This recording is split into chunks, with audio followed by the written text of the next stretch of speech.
慧心嫂子绝对干不出谋财害命的事儿。可是死者家属提供了证据，还有证据啊？什么证据？一张死者遗体的照片。那张照片啊，清楚地显示这死者头部受过伤。受伤啊？怎么伤的？这我问过慧心了，慧心说啊，她也不知道怎么伤的，但是她跟我说啊，那天晚上他们吵过架。动手了吗？我问她了，她不说。大哥，也就是说，死者家属怀疑啊，死者是因为跟嫂子吵架摔倒，心脏病突发死亡，怀疑嫂子是谋财害命，故意的。对，他们就是这么说的。你听家属的干嘛？警察是这么说的。那警察正在搜集证据，如果证据确凿，就要拘捕慧心，立案审理。不对呀，啊，慧心她那男人不都死了1年多了吗？那个时候家属不告，这时候反倒倒起后账来了。嘿，妈，我跟你说，最可气的就是这个。您猜怎么着？还猜什么猜呀？那火都烧房上了，还猜呢？赶紧说吧你。这慧心这个男人有个前妻，这前妻啊一直在国外生活，这忽然间带了个儿子回来，非说这儿子是那个死者的儿子，要跟慧心分遗产。你说那慧心怎么可能答应呢？可是这个在法律上啊，慧心嫂子的男人的儿子是有继承权的呀。关键是这儿子不是慧心那男人的。呀，怎么说？啊，慧心跟我聊过这事儿，说她男人啊以前跟她说过，说她前妻怀这个儿子的时候啊，他岁数都快60了，身体一直不好，所以呢就怀疑这个孩子不是他的，要求做亲子鉴定。可他那个前妻呢死活不答应，俩人就一直吵架，吵来吵去，吵来吵去，离婚了。他这个前妻呢分了一大笔财产，带着这儿子到国外生活去了。你看这一下杀了个回马枪回来，非要以这儿子的名义跟慧心分遗产。你说这慧心怎么可能答应呢？那凭什么呀？那凭的就是现在也不能证明这个孩子不是他那个男人的呀。哎，那不能证明他不是那男人的孩子，那也不能证明他是那男人的孩子呀。是啊，对呀，对呀，所以慧心死活不认账啊，对不对？后来啊，这个前妻不知道从哪儿找到一张死者遗体的照片，就联合死者的家属把慧心给告了。这说了半天也没说明白，那老头到底是不是慧心嫂子伤的？最可气的就是这点，我问了半天陈慧心，她死活不告诉我是不是她。你说她可气不气人？急死了。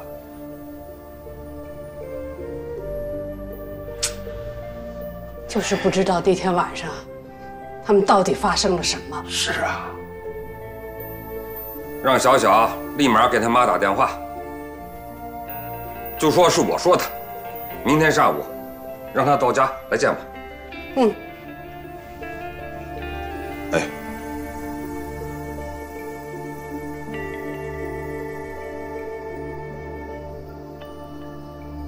你说慧心那丫头会出事儿吗？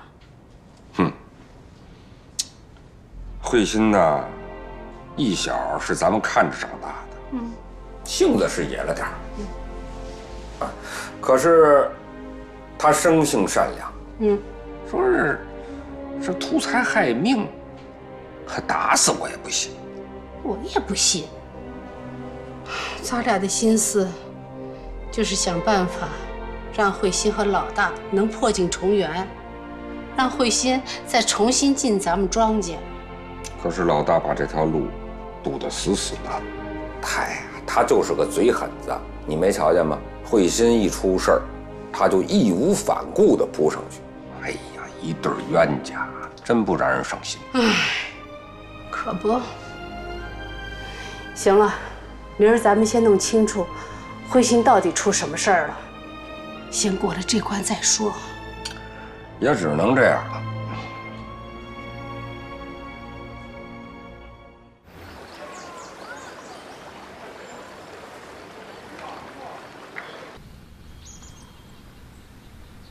爸，您今天找我来有什么吩咐？丫头啊，跟爸说实话，那天到底发生了什么呀？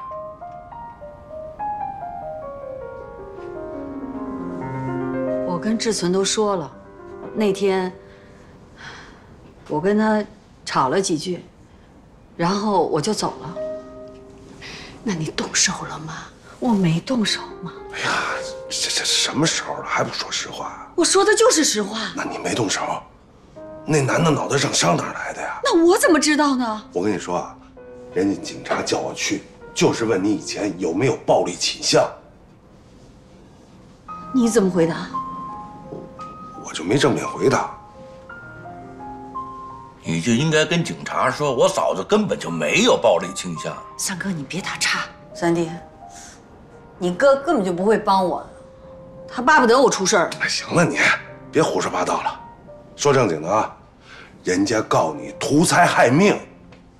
他们胡说，我怎么他了？你没怎么着他，人家怎么伤的呀？就你这脾气，说不是你动的手，谁信啊？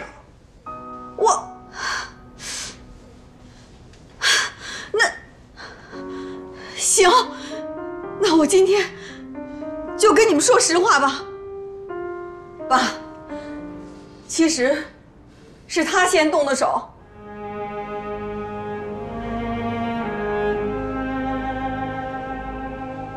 那天爸妈约我来小院吃饭，我就来了。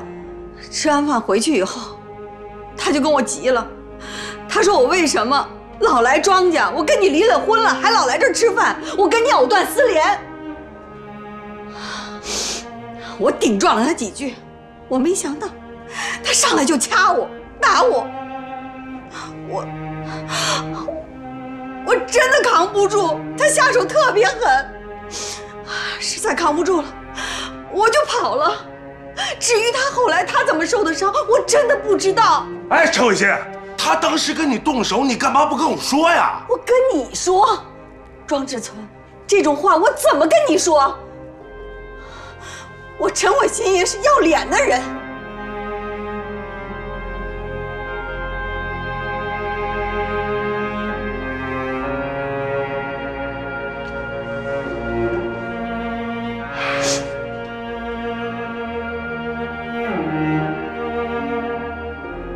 实话跟你说吧，我嫁给那个男人，纯属是因为跟你赌气。表面上看着我们光鲜亮丽，其实我没过一天好日子。庄志存，我现在都说明白了，你高兴了吧？啊，你高兴了吧？妈。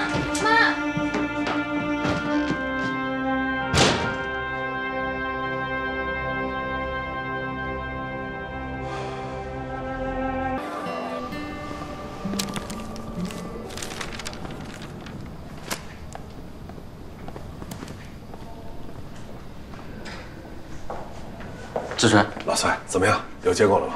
我看了你给我提供的照片和死者死亡时间，这都过去1年多了，我费了好大劲儿，才找到死者案件调查和验尸报告。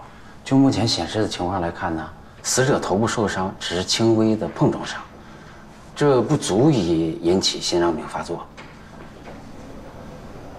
并且验尸报告上显示，死者受伤和发病之间有大概4个多小时时间。那也就是说，死者不是因为摔倒碰伤才导致心脏病发作死亡的。可以这么说。那太好了，哥们儿，谢谢啊。虽然现在显示情况是这样，你也别高兴得太早。那这话怎么说啊？验尸报告上显示，虽然死者受伤与死亡没有直接联系，但如果死者摔倒受伤后一直倒地不起，长时间的话，也可能间接的引起心脏病发作。如果是这样的话，你前期还是脱离不了干系。那就是说，如果死者，并没有，因为摔倒以后倒地不起，而是他恢复正常以后才又突发心脏病死亡的，那就跟慧心没关系了吧？如果你能找到证据证明你说的这情况成立，那慧心就没有问题了。慧心跟我说啊，那天晚上她跟她丈夫吵完架以后就出去了，哎，她没动手啊。至于后来她丈夫摔倒，还有以后发生的事儿，她根本就不知情啊。如果没人知道她丈夫是怎么摔伤的，摔伤之后到底发生了什么，这事儿就麻烦了。难道说那天晚上他们家就没别人吗？